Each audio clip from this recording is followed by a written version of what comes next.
কিছু কথা না বললে হয় না।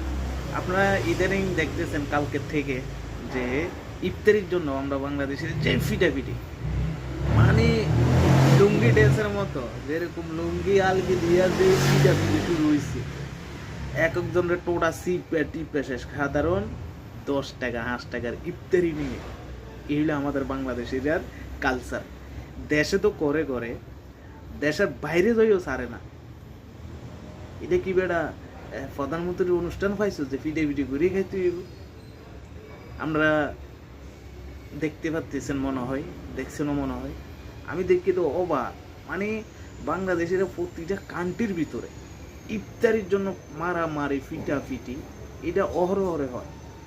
সাধারণ 2 টাকা 5 টাকার ইফতারির কারণে এর জন্য বাংলাদেশিদেরকে মালয়েশিয়া কোন, দুবাই কোন, কুয়েত কোন কেউ দেখতে পারে না এই ইফতারের টাইমে। ইফতারের টাইমে কেন জানেন? ইফতারের টাইমে ফিডে ফিডে করে বাঙালিরা ঠেলা